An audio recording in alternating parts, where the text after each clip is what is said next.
Hi, everybody. Hi. Kia ora, and welcome back to Fate of Isen Book 2, Pukapukarua. Thank you so much for joining us on our slightly delayed start time today, and thank you so much for everybody who was worried about my wee little kitty Muesli. He does not want to be on stream to say hi to everybody because he's sulking. He's angry at his mum for taking him to the vet today. But it was for his own good. So he is fine. He's okay. He is well and healthy. Bless our vets for putting our crazy mum minds at ease. So, thank you so much for joining us today. We are a Dungeons & Dragons 5th edition podcast made by a bunch of Kiwi comedians, proud members of Kiwi RPG, Kiamu Whakatau o Aotearoa, tabletop role-playing from New Zealand. We kōrero paki, we tell some jokes, hopefully save the world, and have a whole lot of fun along the way. So, thank you so much for joining us. If it is your first time visiting Isen, kia ora, welcome! And for all of our Fadies who are coming home, welcome back. It is so good to have you back here in our arms, metaphorically, of course, because I can't hug you through the stream, and also consent's important. But, it's so good to see you again. We love you. We missed you. This is the best. Okay, so we have a whole new story to tell you again today, continuing on from last time. With our crazy fight, and I have a wonderful, wonderful cast of fighting heroes, fighting fit, to help me discover it. So I'm going to throw it over to the sidebars. Take it away, sidebars. Kia ora, Katie Pehikwe. I hope you're all Katie Pie. I'm Jules Daniel. I play Bardley. He's / they both are a bit of a what? A bard. Over to you, Severin. Love me a bit of dead air early on. Kia ora koutou, ko Severin toko ingoa, ko Dexter Clementine. Aho. He's a monkey boy, he's a bit of a punchy boy. And I know I keep saying, it's Monk with an EY at the end, like Monk the class. He is not like Simeon, or... He's a band. He's a member of the band The Gorillas. That's how I'm picturing him every time. He is a member of the band The Monkeys. The Monkeys. No. He's actually in the Beatles. Yeah, I was going to say the Monkeys is the poor man's Beatles. Oh. Well, to be fair, only one of them played instruments. Yeah. Also true. Very true. Whereas only one of the Beatles didn't play an instrument, and we know it was Ringo. No, I'm happy to be here. I won't take this. Ringo's the loveliest. Peace and love. We love Ringo Starr. We love Ringo Starr. He's the one Beatle that's I will go to bat for. We love every time Paul McCartney recorded a drum track over his. Poor guy. You know what? Ringo Starr showed up until he left the Beatles first. Get that Beatles lore on Isen. Isen lore drop. Beatles lore drop. This is the most controversial. Listen to Ringo Starr's song Never Without You that he wrote about George Harrison. It is honestly very, very beautiful.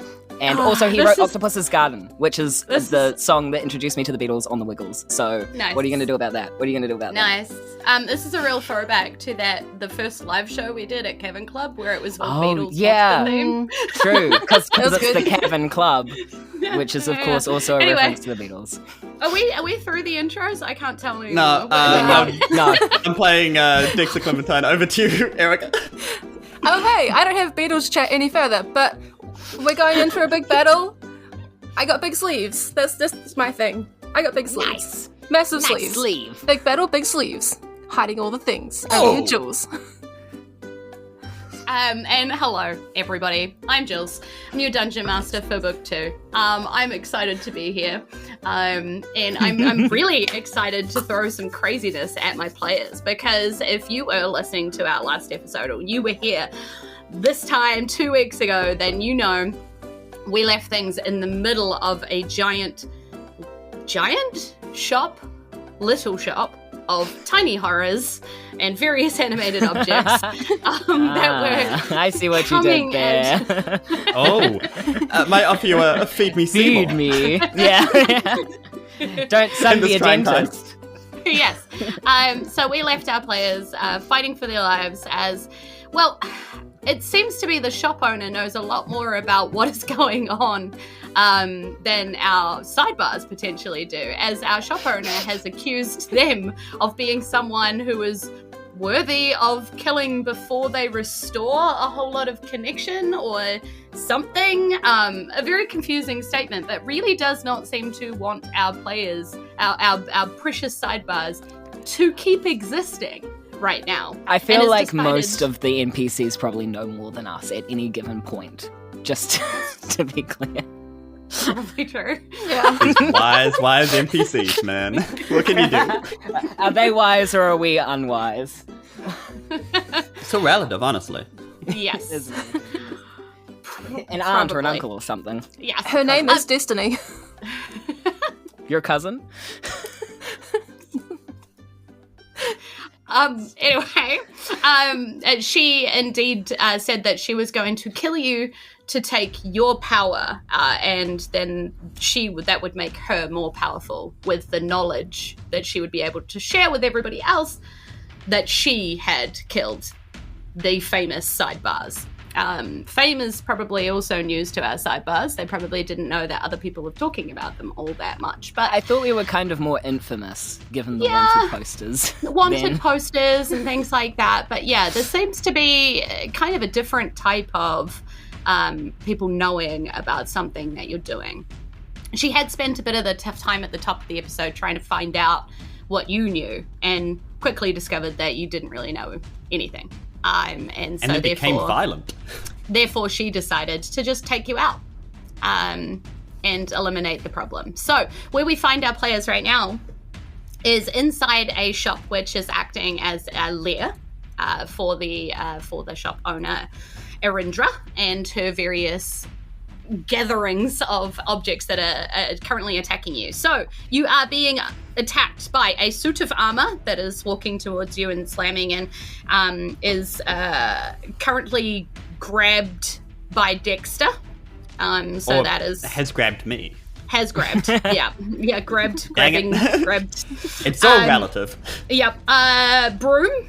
A broom is bludgeoning. A sword is trying to slash, and a rug is gathering people and trying to smother. And Bardley is throwing out some thunder waves, and Taryn's been throwing out some witch bolts, and it's been chaos. So we're going to pick up where we left off, right at the top of the round, with our shop going into absolute chaotic energy as things begin to ramp once more. And Alindra lets out that soft mocking laugh after her statement that she said, you know, you're in my domain now, this is my place. And she bursts out this powerful burst into her shop. And the creatures around her, or these bits of the shop around her, kind of seem to form together and spit again once more this crazy acid towards the group. So if you could all roll dexterity saving throws to get out of the way of this shop as it continues to spit its acidic grossness at you. Do I still do that while I'm grappled? Yes. Well, yeah, I mean, you fail a dex. Pretty sure. Ironic. You can't move. For Dexter. Well, very much so. Well, you know what? This is It's- why we should window shop. If we weren't It in the is- shop, this would have never happened. Yeah, it is small acid, so let's just say you can roll with disadvantage. I'd To say try and get if out I'm of restrained, then we'll state it's disadvantage. 17 for me. there. Nice. You managed Damn. to get out of the way of those goblets of acid. Nice. That'd be real good if I could take the first roll, but it's a 10. I love that Harry Yeah. Potter book, The Goblets of Acid. The trippiest book in the series. What did Taryn get? An 11, but I've got acid resistance. Nice. Okay, so yeah, you get hit, but some of it just kind of drips off. Yeah. Your underwater skin, I guess. Is it you're just used to toxins and If you have guess so. acidic and- properties. Maybe, who knows? We'll find that out. But maybe the ocean, because it was poisoned in the last chapter, rubbed off a little bit. Maybe. That makes sense, yeah. Yeah, so you don't take as much damage. The rest of you, it is 13 acid damage. So Dexter takes the full 13 and Taryn takes half of that. Cool. Awesome. Yelch. Agreed. which now brings us to our objects. Because they are fewer, they're starting to attack kind of by themselves rather than acting as a bigger group, as I was doing last time. So the sword is going to go for, looks like Taryn.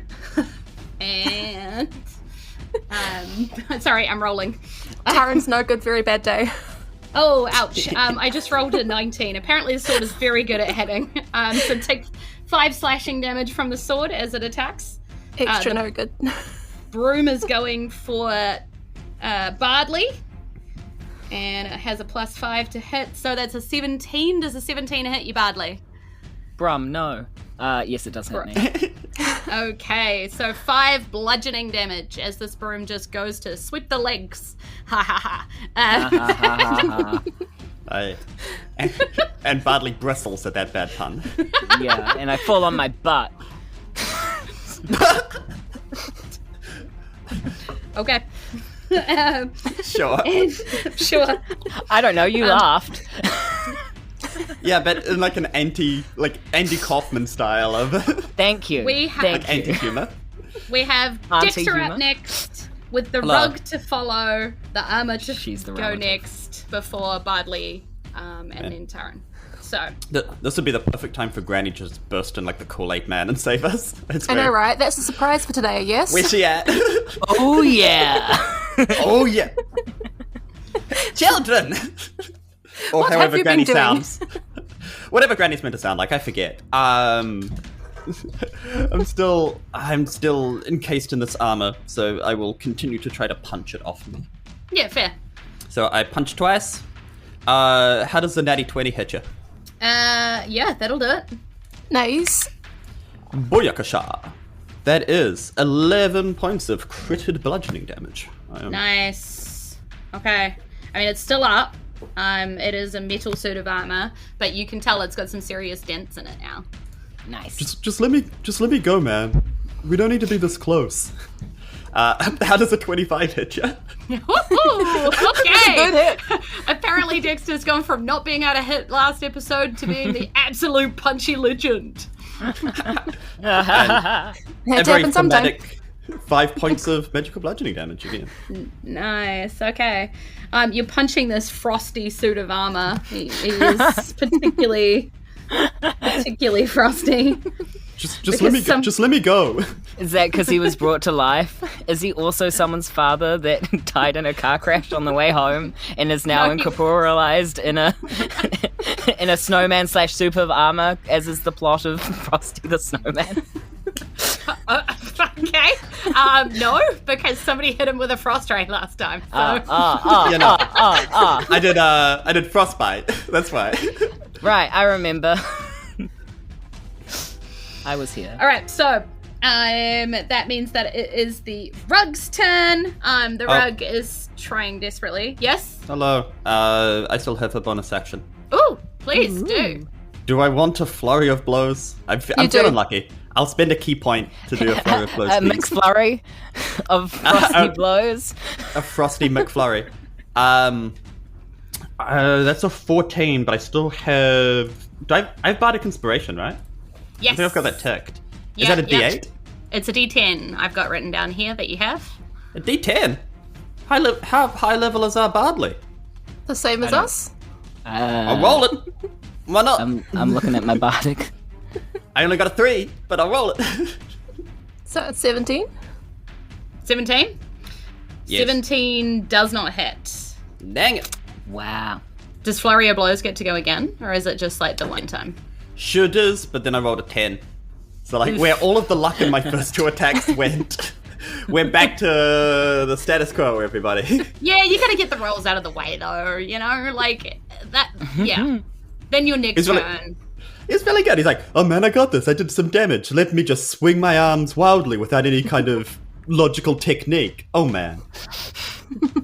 Oh man, oh boy. Gotta get those elbows in. Oh man, oh geez, oh god. Okay, so that means that the rug is I mean, oh what? Oh, going for Oh, Brad. golly Bardley. gosh. Oh, yes. Thing The that doesn't exist. rug rolled a 15. I'm 15. Meets beats. Oh, yeah. So it rolls you up. It doesn't actually do any damage at this point, but it just kind of grabs you, pulls you down into it, and rolls all around you. And you're now comically kind of, like, sort of stuffed into it, and sort of with your head sticking out the top and your feet sticking out the bottom, wiggling around. So it's not like you're, like, suffocating necessarily, but you are being kind of constricted. Yeah, I get a, like, strange sense of calm washes over me as I'm being held. A weighted blanket. like when you put a cat in a little vest and it has the compression so it chills out. That's me right now. Yeah. So just calming Bardley music coming from the corner. This is therapy right now. World. Because of our frosty suit of armor is trying to hit Dexter, and has advantage to do so because it's grabbed, but also has disadvantage because of the frost. He gets to only roll normal, which is nice. He has a +4 and he rolls a 1. Nice, that's good. Oh. Does he get to roll on the chaos table? Well, actually, for reasons, Oh. 4. I am going to roll a check. 4 reasons why. He rolls a 2. What does Become it mean? a tree. Become Make a it read. Exactly. What does Make that like mean? a tree and leaf. Become one of the small creatures, and then I can punt him through a window. Okay. And all of a sudden, the suit of armor that has never spoken to you so far because it's a suit of armor starts oinking at you. Just randomly oinking. Just... Typical pig in uniform. Okay. Would this distract the armor enough to say, let someone go who it's holding, Jules? I'm going to say, because it usually has 2 attacks, that it's so distracted it doesn't get its second attack. Okay. I'll take that. Yeah. So you just are grabbed by a suit of confused armor that's now oinking, and doesn't know how it is oinking. It seems quite chaotic, yes, in there. So Bardley, you're up. Okay. So I'm wrapped. Could I access, for example, my dagger to try and cut open from where I am? You can try to do that. I'll allow you, because it's a dagger, it's a small item. So maybe like if you want to stab with disadvantage or something like that and see how you can get on. Right. I got a 15 to hit. 15 to hit. That hits its AC. So how much damage do we do to this rug as you're like cutting through threads and you're piercing trying as to... well. Yeah.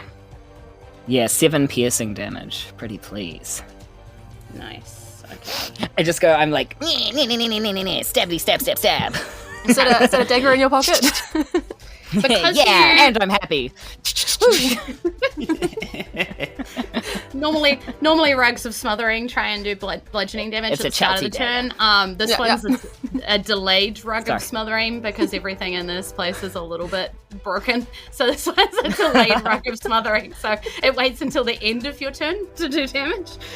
So you take 10 bludgeoning damage as it gets tighter as it realizes what you're trying to do. Like cut yourself out so you're like even like tighter grabbed. Wait, can I bonus action? Yeah. So this wouldn't happen until the end of your turn. So you can Okay, bonus okay. action before. Could I just do an Armand strike, maybe? Just Wait, try and like 2 what, weapon poke fighting? it Could I? with a finger? I've got 2 weapon fighting. No. I've got 2 weapon fighting. Could I use another tag? Yeah, you have. Yeah, I think you actually have 3 maybe on your sheet. I forget how many you've got, but yes, Yeah. you can. Yes, I believe I have. Oh, 2 in a rapier at least, I believe. Yeah. Cool. I will. Am I still disadvantage rolling though? Yeah, because you're still. Oh, poo. Oh Yeah. no. Yeah. I don't think I got that. I got a 9. Oh no. I'm not going to beat that. It's a rug hasn't got much AC, but that's still not high enough. Okay, so we've got Taryn on deck and Erindra. No. Why do I make names that are like hard for me to say? Only you can answer that, Jules. Only you can fight forest fires. Hey, everyone loves a challenge. Yeah. We're fighting the creatures and you're fighting with your own mouth. Just feel that. I have 2 quick questions. How big is the actual shop itself? Like, is it a fairly decent size? Is it pretty small, hole in the wall? It's a fairly decent size, it looks like, when you're in it. Outside it, you could have sworn it was just a tiny, small shop that you could see everything from the front window. But when you're actually in it, the shelves seem to be bigger the longer you're here too. Like, the shelves seem taller and thicker, and there's more of them behind more of them. And as you're kind of, under attack by these items, it feels like it's quite like an oppressively large space that's going on here. So larger than 20 feet, say, or...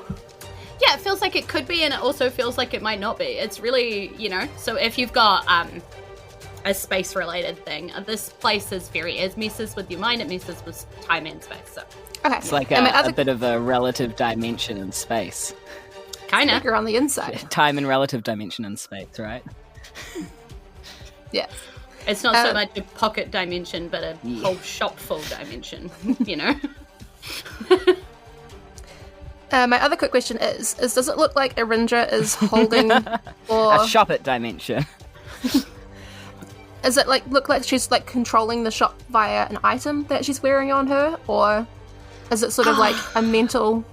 That might be pretty hard to figure out. You could do me an Arcana roll and see.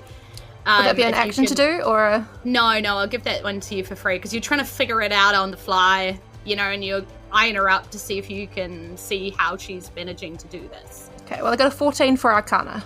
Okay.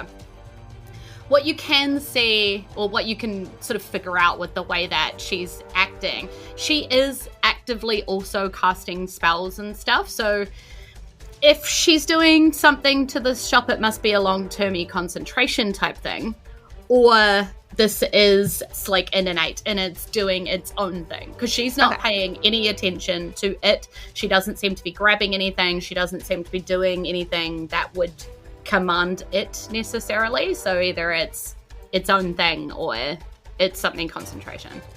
Okay, in that case, can I cast Dispel Magic on her to see if anything that she's concentrating on is able to be dispelled? If it's, I can do it on a creature, object, or magical effect. Yeah, that's cool. So I'd like to Dispel Magic, probably at level 3. Yep. So. Okay, so Dispel Magic. Okay, so you are you cast this and you're pretty sure that you haven't cast this high enough. Okay, I don't have to roll for it. There's a way that I have to roll for something, I think, if it's higher. Yes, so it's a counterspell so rolls. you have to kind of fight for it. So immediately what kind of happens is what it feels like when it works immediately. It just kind of, things just sort of cease and your spell just kind of goes through. But you go to cast this and you're like, oh, you're having to actually sort of fight harder against whatever this is. So that immediately you need to do that. One of the spells that she's got up, and it's the thing that is the most problematic right now, is 5th level. Okay. Yeah. So I think that is a check of DC 10, plus 5? 10 plus the spell's level, so So 15. So you add your spellcasting modifier to the roll? Yeah, using your spellcasting ability. Yeah. Okay. It don't work. It is an 8. Okay, so you go to grip on. What does this look like as Taryn realizes that it isn't going to work and you have to fight, and what are you doing in this moment? I might have something. If you're so I rolled a nat 20. Does that mean I get inspiration to roll advantage on a roll? And could I give that to Erika? Yes, inspiration can always be shared. I encourage it. If you're willing to, I will. What do you okay, so what is Taryn doing, and then how does Dexter notice that it's going badly, and how do you inspire and make this kind of better? I guess Taryn starts off by getting really tense, and you can just see the concentration level and eyes go wide. She's always sort of, I think we canonically said, always kind of wet anyway, but you just see a specific bead of sweat drip down the temple. And I think Dexter's so inspired from punching very well, which is the monk way of being inspired, that kind of tries to angle that physical energy towards your concentration.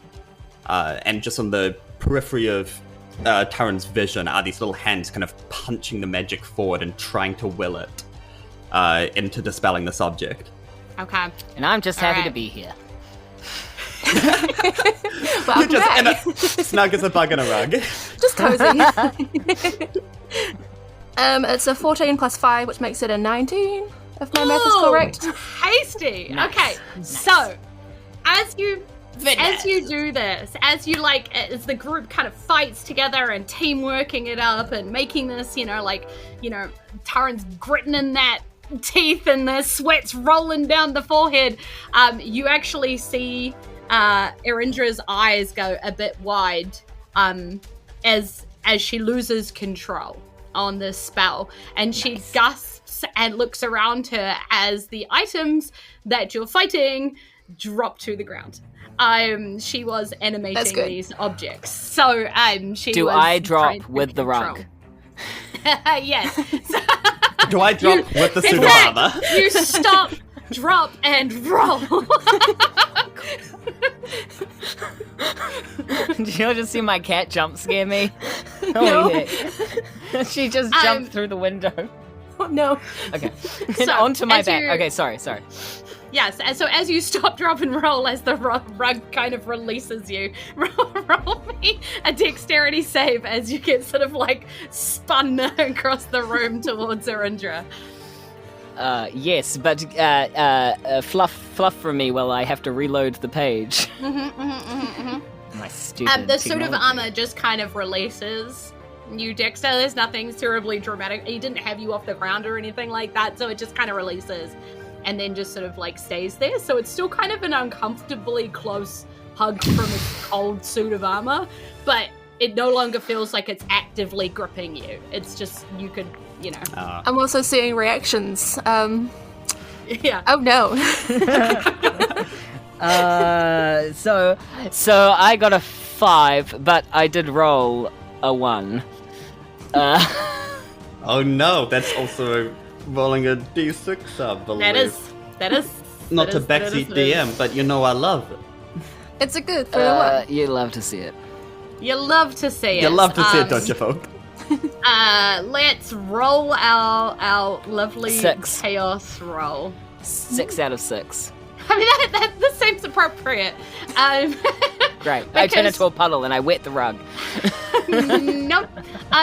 You drop whatever you are holding, which is your 2 daggers currently, and you are unable to pick them up because you just kind of can't. Like, your arms are a little bit weird. Your hands don't really operate. You've still got mostly the control of your arms, but your hands just release these, and you're like, what? I'm like, look out! Knives on the floor! Knives on the floor! As your hands are like flopping around and you're not really able to grip things anymore. Like, Oh no, our bud's become a noodle. It only lasts obviously 6 seconds, but we're currently in combat, right? So this Feels is like going an to be eternity. a turn of, And those Yes. 6 seconds lasted forever. Yeah. Okay, so she is very annoyed at you, Taryn, for doing that. Discussing the spell magic. Is there anything else that you're doing? Because technically this is your turn that this is all happening upon. Yeah, let's check what I can do as a bonus action and convert some sorcery points back to get a spell slot back. Okay, cool. Just to beef that up again. I just don't remember how many I've got and how many it is. Yeah, cool. Also, apologies to interrupt, but did something happen with the roll aside from my Chaos Curse? Do I also take damage from falling on the floor or Oh, something? yeah. Yeah. Thanks for I was reminding me that I get well- to damage you. Yeah. Listen, Oh, look, it's fine. I only rolled a 1. It's the game. So you Okay, can great. take 1 bludgeoning damage as you kind of get Ow. thrown across the floor. Yeah. Ow. Oh, that hurt. Yeah. Owie. I rolled land a on like D6 the and rolled a littlest 1. bit of the dagger. Yeah. All right. Yow! I'm going to convert 5 to get a 3rd back. So I'm going to get my 3rd Nice. level back. Nice. Time to dispel more magic. That's what I'm hoping. Yeah. Arindra is not a super big fan of this. She's annoyed. She's peed. You're being annoying. If she's peed, I'll shape water. Yeah, right. She's marking her territory, huh? I mean, guys, just create or destroy. Exactly. You could choose. Arindra, how could you? She's like, I can't believe I forgot to prep counterspell. That's what she says to you. Or you'll make mistakes in the heat of passion, Jimbo. And she points at herself and she disappears from sight. Only you can still hear her as she's sort of walking around the space. It's not that she's like deliberately trying to not make you know that she's still here. She's still in this building. But it's a bit of an intimidation technique, isn't it? Stomping around invisible. Yeah. And it seems like she's able to move things and do things within this. Yeah. So she's kind of just stomping around and being annoyed. And she is kind of talking to you while she's doing this. And she's like, how precious, how ungracious, how dare you in my shop do this, you know? And so she's just kind of like storming around being mad at you. How you don't even know what you've stumbled into. You don't even know what you have, do you? And like she's just doing that as she walks around. You can roll to see what she's doing on your turns if you like, but she's clearly doing something. She's just doing it invisibly. Cool. Okay, so we get to the top of the round, and these objects are no longer doing anything. You know, apart from one of them. I'm gonna kick the broom. Just yeah, fair enough. Or the sword. Whatever one hit me, I'm gonna kick it. No, yeah, like they, yeah. Apart from one of them, and that is the sword. So the sword still seems to be flying around. So clearly this wasn't an animated object. This was a sword that is just its own thing. Oh my gosh, Dexter, get your sword to talk to it. Maybe they can have some camaraderie. Have a parlay. Yeah. So, sword to sword. The sword, seeing that Taryn was a bit of an annoyance just then, like to his master, is going to go after Taryn. See if can the sword handle put you the down. situation? Maybe. Rolls a 14, so not sure. Oh, no, that is my armor class now that I used mage armor, so it hits. Yes. Yeah. Dang okay. it. So the sword does 5 slashing damage as it tries to put you down for your annoying behavior. And how dare you use spells well in a situation? It's very. Oh, I needed help, but. Okay. And that brings us back to none of my objects again, so we're back to Dexter. Dexter with Bardley on deck.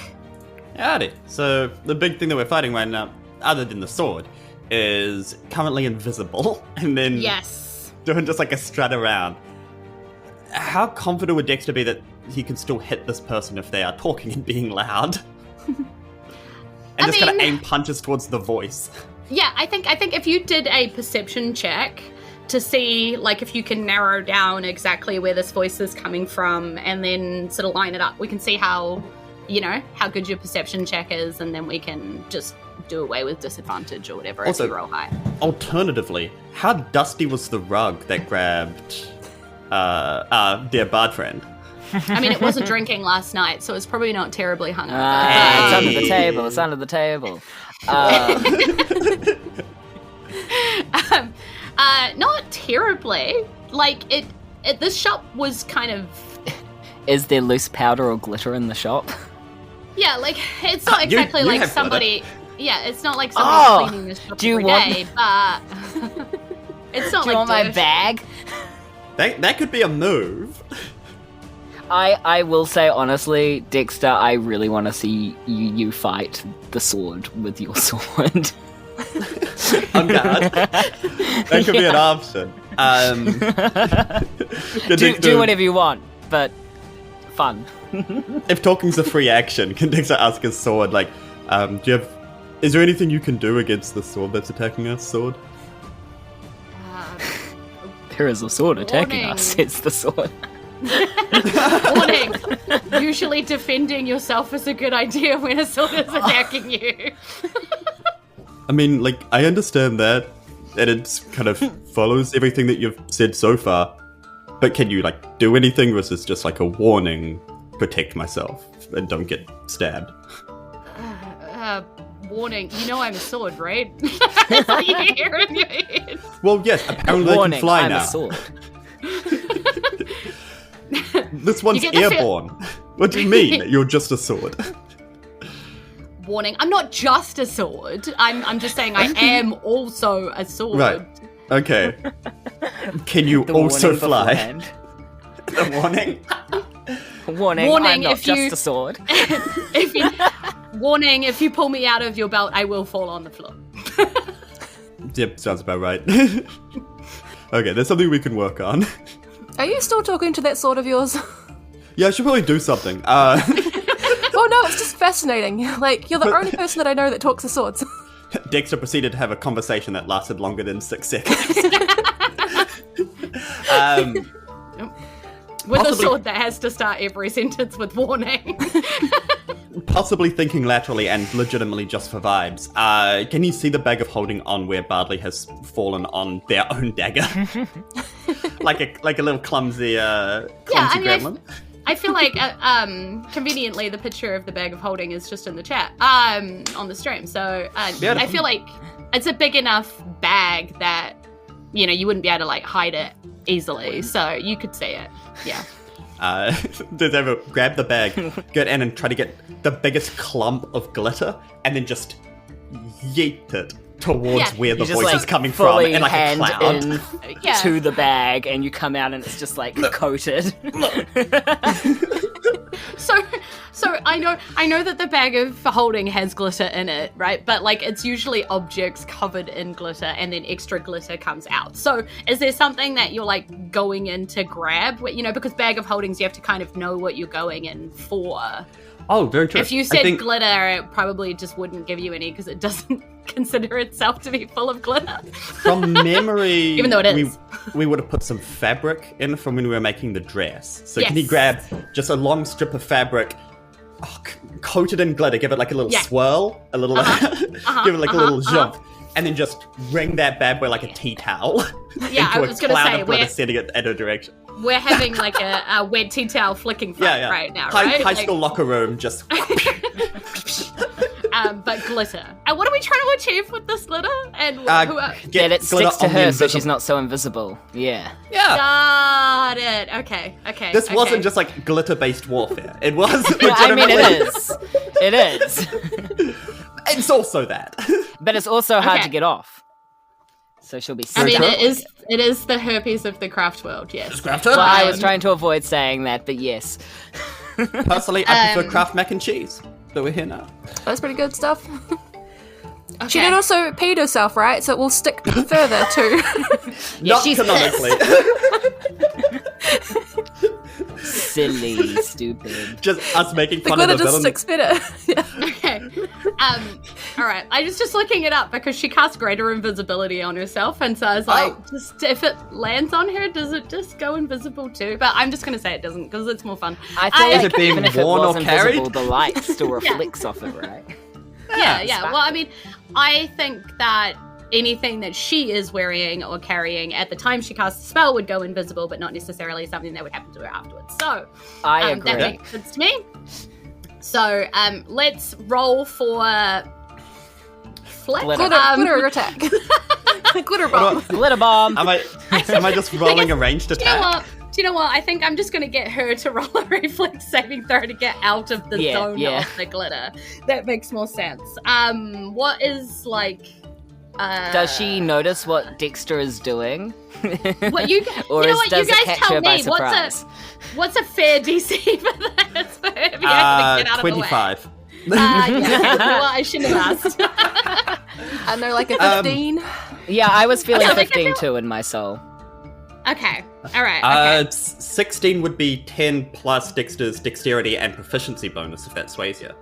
Okay. That does sway me. All right, so let's do a 16. So I'm going to roll. He's proficient in glitter. Don't argue. Don't argue with me, chat. After all of the breakfast we've been through. Apparently, I'm rolling 2s today. So, yep. Just like me in the club. Yep. So what does that mean? As you flick out this glitter,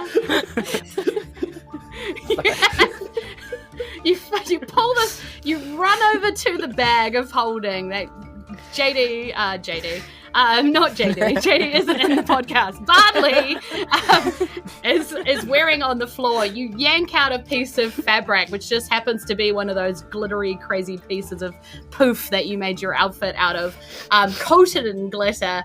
What color is the glitter as it comes out? Oh, I was imagining just a bright green. Somehow, I think I have notes about this, which is like hilarious. Christmas tinsel green. But aggressive. Yeah, okay. Like Christmas a glitter pencil shot. tin? Yep, perfect. And as it comes out and it just kind of goes like everywhere, some of it settles on her, and you can now see some of the glitter moving around in the air, like clearly. She seems to be closer to where the counter area is, like nearly in behind it, so she's been moving towards the back end of the counter and hanging around that area. Okay. And then for my action, I'm presuming that was my action to glitter flick. Mm-hmm. But I assume you have like bonus action and stuff. You also probably did a bit of movement to get to over there and blah blah blah. So, would you count as an attack? It is an attack. You are like flicking a piece of fabric up into the air. That would be an attack. We gave it a dexterity reflex saving throw, but it is an attack. In that case, the bonus locker room action boys flurry of can blows. tell you that's an attack. Bonus action large McFlurry of blows. Yes, okay. Not sponsored. How does a 17 hit you? Yeah, that hits. Amazing. I'm going to spend yet another key point to do a stunning strike. Could I get a DC 13 con save, please? As she takes big 9 points of magical bludgeoning damage. Con save. Dexter, seeing the bit of glitter, is just like, right. Well, I rolled better than last That's enough. time. Yes, It was a but 3. does It that? was a 3. I was going to say, does that mean it was a 3? So, unless she has a plus 10 to the roll, No, I'll she say has she plus is. 0, so... She's stunned until the end of my next turn. Oh, so she's invisible, but she has glitter on her, and she's stunned, so you kind of all know where she is. This is not going well for her. And then second... Oh, it's only getting worse. Second flurry of blows with advantage because she's stunned was a nat 20. Oh, tasty. As Very good. Dexter had it with this fight, does another 14 points of bludgeoning damage after just pumping earth monk dirt energy. Yeah, And thinking amazing. it's stunning her, reels back and just right in the sternum. Yeah. Okay. Awesome. So you can't see. All you see is where the glitter. sternum could be. Like, you know what I mean? Like, no, I mean like you can see that. You can kind of tell enough, but like you can't see what kind of damage it's doing to it, right? Because you can't see like bruising happening or bleeding happening or any of that kind of stuff. You're not sure. So it's just like you don't know how bad she's looking, but you can see like shoulders heaving, and then you hear sort of a spit, you know, like a and then on the floor landing, you know, near you is just a glob of like a blue kind of flecky, gross globule of liquid. And then she's like, That's you nasty. have no idea what you're doing. And Neither then do you. This is terrible customer service. And are you gonna back down, or will I have to punch you again? I will kill you. And she's like doing this through gritted teeth because obviously she can't really like move. So she's just like, "Arr," you know, like. Well, yeah. that's the answer. Yeah. Bardley, you're up. Okay. I would like to cast... Okay, I think this is going to work. I hope. Okay. I would like to cast Blade Ward. You're telling the story, bro. The cantrip? Yeah, so I would like to do that, which gives me resistance against bludgeoning, piercing, and slashing damage dealt by weapons. And then, as a bonus action, I would like to use Mantle of Majesty to cast Command. Okay. on the sword. Okay. And I'm going to tell it to halt. Can you cast command on a sword? It says a... yeah, true. It says a creature. It just says it can't be undead. A flying sword is a construct. Damn it. Not a creature. Can I see her? Because of the glitter? Well, you can see the glitter. So in theory, you can kind of see her because you can see exactly where she is. Well, then I'll cast it on her. Yeah, cool. I'm going to tell her to grovel. Okay. If I can, but she's got to do a wisdom saving throw. Wisdom saving throw. All right. Mm-hmm. She is a mage of sorts. She should be good at wisdom saving throws, you'd think. She's stunned. Is it disadvantage? Only dex Only and movement. strength, I think, yeah. Yeah, I don't think it's a that's an wisdom autofail. save. You'd be disoriented if you were stunned. Yeah, it's auto fail, strength and dex saves, but nothing else. on. You're still Okay. as wise. She gets a 19 on. She rolled a 15 and she has a +4, so 19. Can I? Yes, your thing that you make me do the thing. Can I use silvery barbs? Yes, that's the As one. a- Silvery barbs where you make me. Is it reroll? Reroll. Let's reroll Yeah. and take the lower. Gives you disadvantage, and then you can give someone else advantage on a future roll. Yeah. Nice. Okay, I'll take the 15 because I just rolled an 18. Sorry. What happened to the 2s and 3s? I know. Yeah. That's all right. Well- I can still give advantage. Who wants advantage? Who's I think you've I got to think you're pull up the next. roll. Oh, I'm next, but I can't give myself advantage, I don't think. Oh, I can No, choose but- myself. Yeah. You Okay. can give your... I'm going to give myself Self-advantage on advantage something we only because... Nice. Yeah, I I mean, because roll. you're going next. Yeah, So, okay. are you all wrapped up, Bardley? I got nothing else I can do. Okay, cool. It was worth a shot because it would have been awesome. Yeah.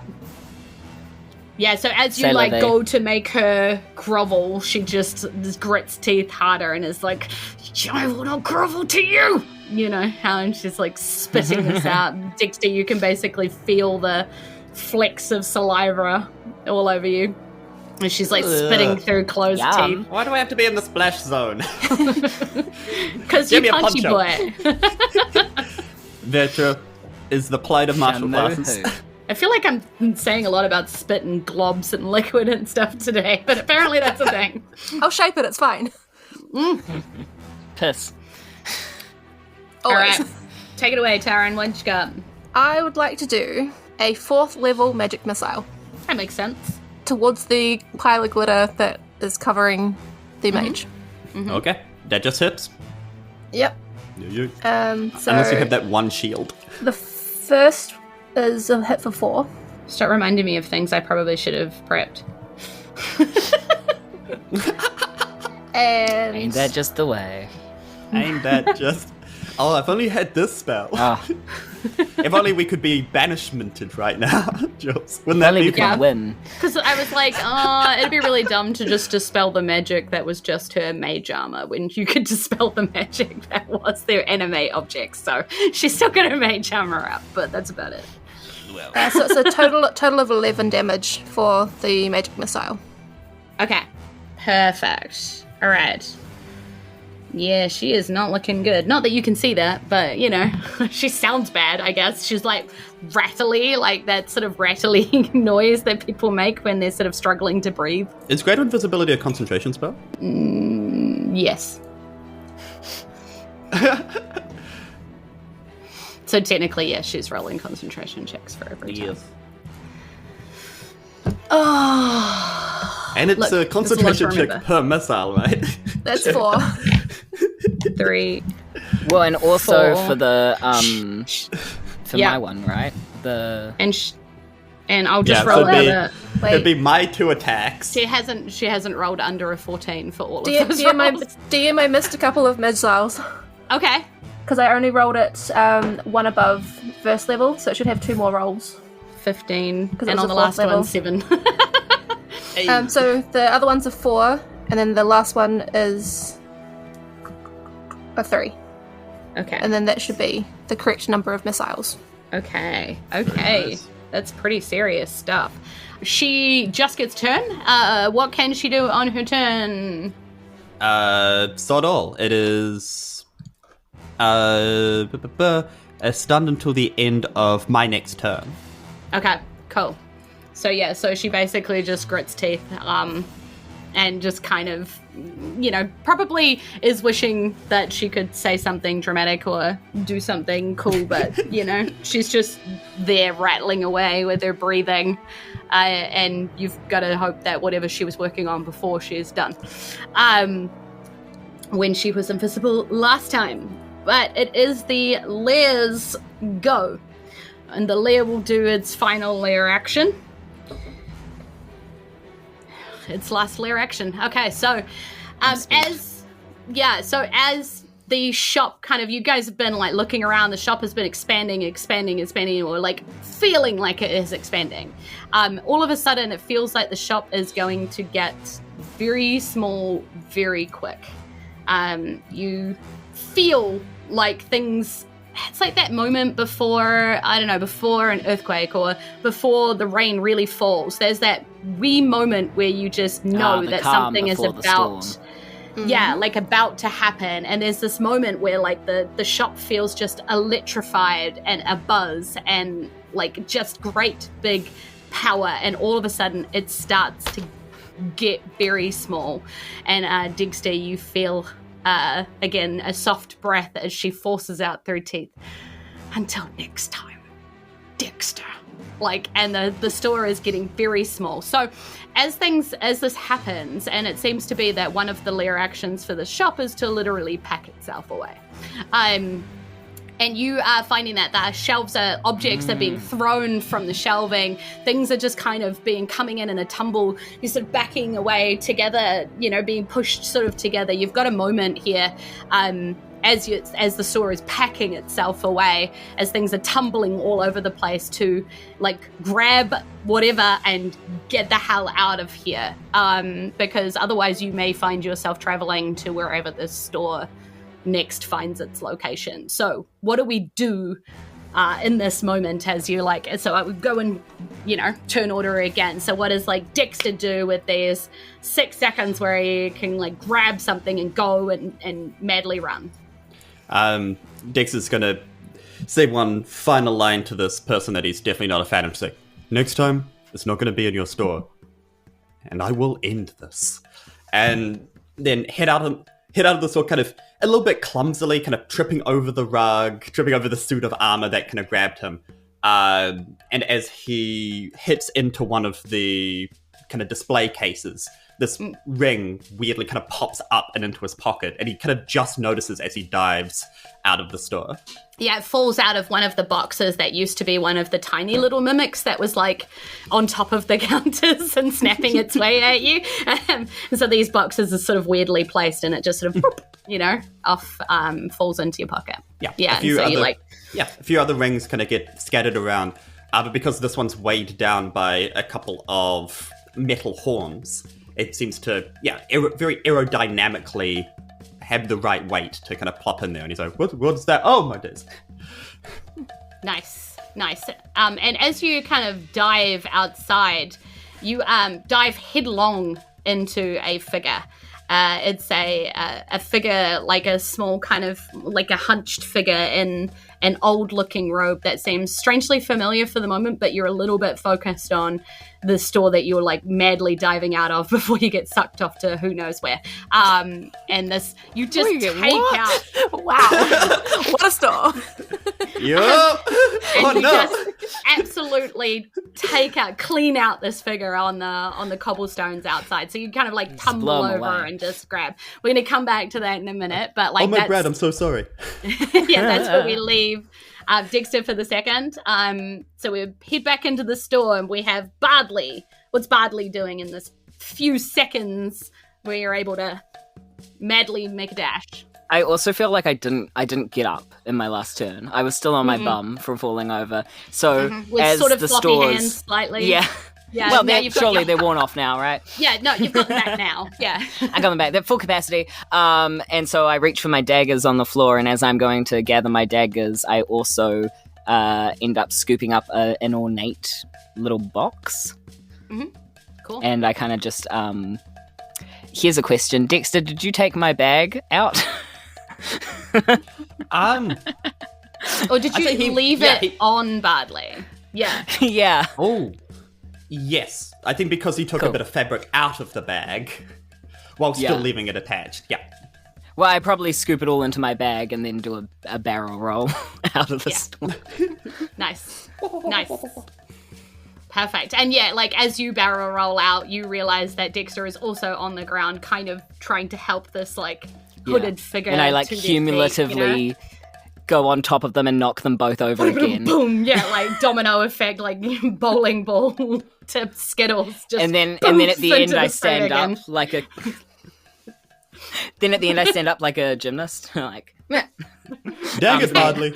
We're gonna come back to that. We go back inside the store as the store is getting smaller and smaller, and glitter is kind of falling off, and somewhere in the back counter, as this invisible person is. Where did it all come silently. Taryn, what's going on? What are you doing? I think with the initial sort of shake of the store, she sort of stumbles and puts her hand onto one of the cabinets, and she feels a prick in the hand and then just puts her hand around it and then runs. Yeah. So she doesn't actually know what she's grabbed, but then as she runs, sort of looks at it, and it's like an ornate needle sort of thing. Not thinking much of it, just runs. Sure, that'll be fine. Tetanus, right? There's no tetanus in Isen. Do you feel sleepy at all? Not yet. Haven't pricked the spindle yet. Yeah. So runs out with an ornate needle. Yeah, and so you run straight into the back of Bardley, who for some reason is standing there holding like a sign that's come out of nowhere. Why would you stop in the doorway? Just a bunch of townspeople. 10. Yeah, 10s across the board. Yeah, and so you smack straight into the back of Bardley, who goes tumbling over and hits into, again, Dexter, who is again trying to help this figure to their feet. Bardley, will you stop? Yeah, and just all kind of go tumbling I simply into cannot. the scrape. Soft landing. Yeah, definitely. It's lovely and soft for you. And as you look back behind you, you realize you see the store is kind of like crumpling. Even the outside, like the glass window seems to be folding into itself, like it's just tinfoil just crumpling into a small ball or something like that. You're not seeing like glass shattering and breaking or anything. It's just like, fabric crumpling up into itself. And as it crumples more and more, you start to hear laughs madly echoing around the space and saying, you think that that's over? I'll be back. Sidebars. And then just boop, out of existence. Okay, Terminator. So what you're left with is like this just dirty, dusty, normal looking, empty kind of shop front. There's nothing in there. Back to normal now. Yeah, like back to normal. Nothing cool and fancy and Double magical D's, looking about dirty it. and dusty. That's what D&D stands for. That's what the D&D stand for in D&D. Dirty and dusty. And as you're all kind of standing there, I don't know, considering that, you hear a voice behind you that just goes, Mama, Tom is funny, isn't it? And that's the end of the episode. What? Oh my god, we fell out of the store and landed in Mississippi. So who is that voice? Some of our fadies may recognize a familiar voice from book 1 that our sidebars seem to have literally fallen in the lap of. I wonder what she's there for. I wonder what she has to share with them. I guess we'll have to find out next episode. Something that we do need to cover off is a little side bar. So Erika and Severin, you don't know about this. Neither do your characters. And so as Bardley, as you roll out of the store and Taryn and Dexter and their like kind of heads snap towards the voice that you heard once before, you hear another voice in your head. In my head. Yeah. And it's calling. It's calling desperately, and it's calling loudly, and it's asking you for help. And you know that if you stretch out right now towards that voice in your head, it feels solid. It feels damp. It feels like you could wriggle your toes in it and sink in, and it feels like it needs you now more than ever. And if you could just reach out towards it, you could reach it. I reach out. And as you reach out towards this voice that's calling and calling and calling, and you make connection, you realize that that earthstone that you once connected to in the monastery not that long ago has called your name and pulled you home. And as you look around, connected again with that stone on that pillar, and look around the conservatory that you once left, you know you have a mission to do. So the other two don't even notice as Bardley is sucked from the world because you're a little distracted. So when you turn back, Bardley is going to be gone. Has Bardley disappeared again? Yeah. I swear to you, this just happened. They were back for like 2 seconds, and now they have just... I cannot keep track of this. Yeah. Where is the Bardley bug? is so unreliable. But also, as you're trying to figure out, like, this voice that you hear, you hear a very familiar voice to you, one that's been gone for a while, walking up towards you, being like, "Now, my boys, where have you been?" And now you're back. What? This has been a day. Dexter, I'm scared. So am I. Essentially, our Fades, our lovely, lovely Fades who have stuck with us for this long, that was the end of the episode, but this is me prefacing that in the next episode, the next time you join us in the stream in 2 weeks' time, not only will we find out what the Ziggler Mail wants with the sidebars once more, but also Granny will be back. Our lovely Granny will be joining the podcast again, having explored half of the New Zealand, and is heading back to the Granny podcast. has. Yeah. not Kasha. Yeah, not Kasha. Oh, Granny. Yeah. And our beloved Bradley Bardley, played by Jules Daniel, will be leaving us for a long while. Might be back for some special episodes, but is going to be it's not off. forever. Yeah. Do you want to talk about why and what you're headed off to do so we can all support? Yeah. Oh, bless. I'm currently working part-time, and I'm going to go back and study part-time, so I will be full-time, very full, but I'm trying to make some art. I'm doing my Masters of Fine Arts, and with a specific look and trying to make trans art for trans people, curated by trans people, produced by trans people, trying to see what kind of art we can make when it's more collective and not just solo stories as well. So I'm really excited for that, but it means I have to do a whole thesis and internship, and I'm tired already. But I love this podcast. It's been years. It's been years. It's been 2 characters at least, if you don't count the extra little bits we've done on the side.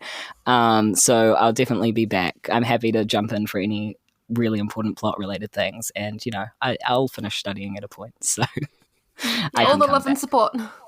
There will always be cantaloupes for you when you get back. Yeah. I love a rock melon. Chat wants you to know that trans arts is human arts.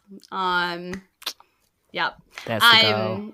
Yeah, so we're real sad about it because we obviously love both our Bardley and our JD dearly, but gotta support. It's a cool thing that you're going to do. Very brave, very awesome. Going back to study. Yeah. and hopefully I could get better technology if I come back later. That's a little bit more reliable, and then I can be a better contributor to the podcast anyway. But I really wanted to be able to give my best when I'm a part of this, and I just don't think it's feasible to stretch myself so thin. But yeah, much love to this podcast, so much love, and all the people we've played with and had on, and I definitely definitely want to come back, and don't Well, if there are live shows, bring me back. Yeah, you have to anyway. I have to. Bardley is linked to the Earthstone, unbelievably intrinsically linked. So I got it. And also I'm studying in Wellington, so it is, I'll be closer to you all anyway. Yeah, so it'll be cool. Yeah. But yeah, I thought it was really important, our fates, that we get to share that and discuss that, and you see kind of behind the scenes, and it's not just like, oh, Bardley's gone disappear. Now, he's coming back. And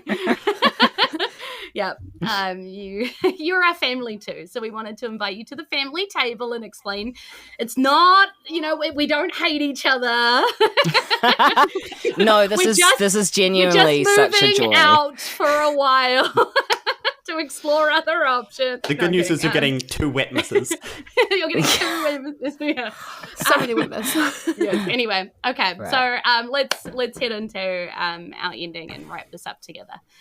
So thank you so much for joining us on our adventure today. We really hope to see you again. If you are listening to this on the podcast app of your choice, come along to the live stream to catch the action directly as it happens. Our live streamers tonight have enjoyed themselves immensely and have been absolutely crazily awesome in chat.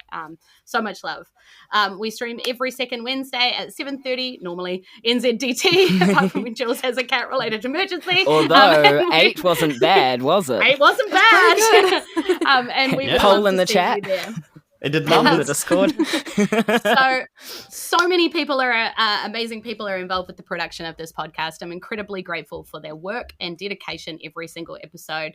I want to give a big shout out to my partner in crime, Brad Zimmerman, who you can see in the chat there, editor of the polished episodes you hear, responsible for the design of World of Isen in book 1, and my emotional support partner for all things Isen related. So thank you. I have to thank Brad. I haven't thanked Brad, but Brad, if you're in the chat, especially Brad, thank you so much. You and Jules, just love, big love. I don't know.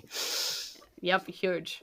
And thank you to Amy Ward Art, our glitteriest moderator, keeping our live streams chat a wholesome and hilarious place to be, writing me the best moderator instructions in case I have to do it myself, and still turning up after she'd been at a hospital visit of her own today. Thank you, not Amy. hers, but support for other people. But thank you so much, Amy, for turning up and continuing to be our amazing mod. Samsara, thank you so much for the OBS streams, which I unbroke because I remembered you telling me that sometimes you have to just turn it off and turn it back on again, and look, it fixed it. So thank you Samsara. Thank you to Haunted Sandwich for the character art they designed for the sidebars, and Ada Messer Photography for capturing our players in real life. We are proud members of Kiwi RPG, Kiumu Whakatau Aotearoa, and we encourage you to visit their website to find other Kiwi creators that you will just love. We know it. And of course, this podcast would not be able to keep going without the Patreons who keep the lights on in Isen HQ and make the Fate of Isen Discord just the beautiful space on the internet to hang out and be. So we are so grateful, hugely. So thank you to Alex White Robinson, Irene Cucci, Laura Kristen Goodwin, Sam Malcolm, Kay, Victoria Gavin Porter, Daniel Nichols, Squished, Malcolm Crowe is dead for most of the Sixth Sense, Alexander Litkites, Andrew Evans, Cass the Fox, Ezekiel Tabarelli, Christian H, Disturb 1 and Z says the real life When of the Forgotten says remember the forgotten. Well, he said meow, but we all know what that means. Lyndon Hood, Tom Ailey, hashtag Paul Smounds. What search engine does Mario use? Erika Jayne, Penny D, Aaron Gilgren, Moji, Danielle the Tea Lady, Lady of the Tea, Today's Brew is Peppermint Chocolate, Liz from Time Today, a D&D podcast, Paul Chalk, Yahoo! Tom Yeah. Yahoo! I was like, Mozilla Firefox? I was like, What does Bing? that mean? Safari? Bada bing. That's a different Bada Italian bing. stereotype. Yes, it is. And you too can be a fatey for as little as $2 a month, telling jokes with your friends in our Patreon content. It's great. Then before I go, I wanted to remind you that if you do have a hankering for more dice in your life, head over to our partners, fanrolldice.com, use the promo code FATEOFISEN, and you get a little cheeky 10% off, just because we love you. And last but not least, I'm going to pass it over to my players, the sidebars, to tell you where you can find them on the socials. And I really do encourage you to get your phones ready, because there's some socials that you might really want to grab. I'm delaying so that you have time to get those phones ready, Okay, all right. I have to get Take my it away. own phone ready for my socials. Take it away, sidebars.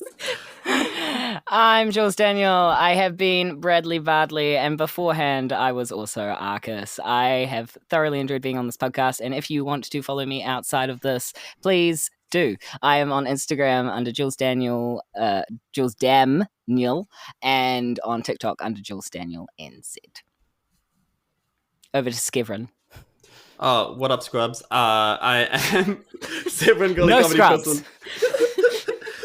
A scrub is a guy who can get Can't no get love. no love. Can get canonically. No. There is no love for scrubs. Do not go chasing waterfalls. I am Severin, Gourley comedy person on Facebook. No, I do not post there. So why you'd follow me? That's between you and your chosen gods. I am Ultra Particle Beam on Instagram, where I post usually either cute food pics or like stuff I've bought. And I'm Severin.piano on TikTok. I'm trying What to do you remember do if there? I post Not play- food. And oh yeah, nothing for the moment. Play food and post piano, right? Paint absolutely. minis, right? Like, I'm here to chew gum and kick ass. And I'm all out of ass. And I'm all out of ass. Hey! Beautiful, beautiful. I'm trying to remember if I gave my Instagram handle to Amy. I'm sure I'll hear about it. Yeah, you didn't. In the I'm loveliest looking at the possible way. links. This is like it's a new draft because I've started posting there a little bit more. Nice. The thing is, I flip between social media platforms, so like, come find me. I'll be somewhere online posting stuff. Scavenger hunt. Well, exactly. You The just gotta prize keep is up with the content. trends. Yeah. Exactly. Over to you, Erika. But hi, I'm Erika. I am Ericano Jayne on Instagram and Starry-Eyed Happy on TikTok. And you can find me also in Melbourne for the next week or so, because I'm going to Melbourne. So if you've got any Melbourne trips, that'd be fun. But I'm going to be in real life. Over to you, Jules. Hi, I'm Jules. That's your turn now. Wait. What are your links? Do you have them up? Did you have your phone handy, Jules? Did you? No. No, of course not. Why would I do that? So I am Jules. I am usually found in most places as Jules from NZ. I am a crazy dedicated D&Der that's putting out content all over the place in terms of in person, as well as doing this stream stuff. I'm going to be doing some other Twitch streaming with some cool people in the States soon. I see you in their chat, Alan Henry. So, that'll be fun. I'm going to be doing this cool thing at Armageddon soon, where I just get to DM the live stage with Roswell people on it, which is pretty cool. So I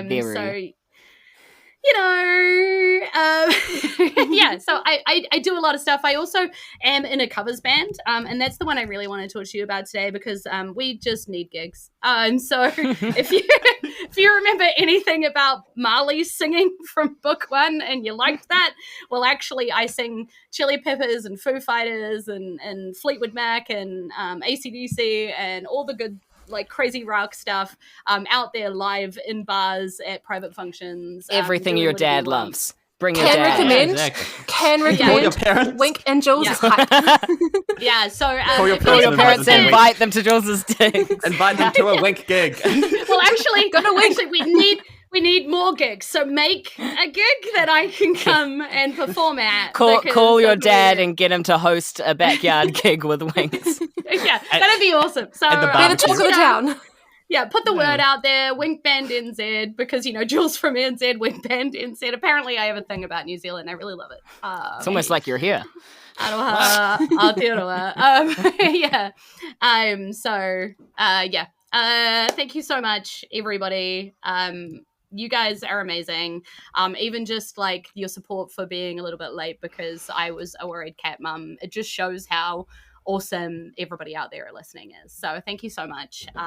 JD, I'm really, really going to miss you on the podcast. And we look forward Stop it, to I'll you cry. coming back. Yeah. So I'll be back. Yes, you better. You can't get rid of me that easy. I was going to say, I know where you live, but I don't anymore. I know your social handles. I know where you used to live. I know where you study. I know where you regularly do gigs.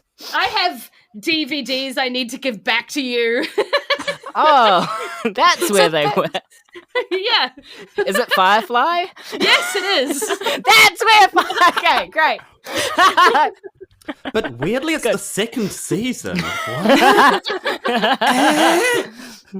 So anyway, let's get out of here, team. E noho rā, ka kite anō, aroha nui. Goodbye. We will see you again soon. And we love you lots. And goodbye forever. Bye. Goodbye forever. Goodbye.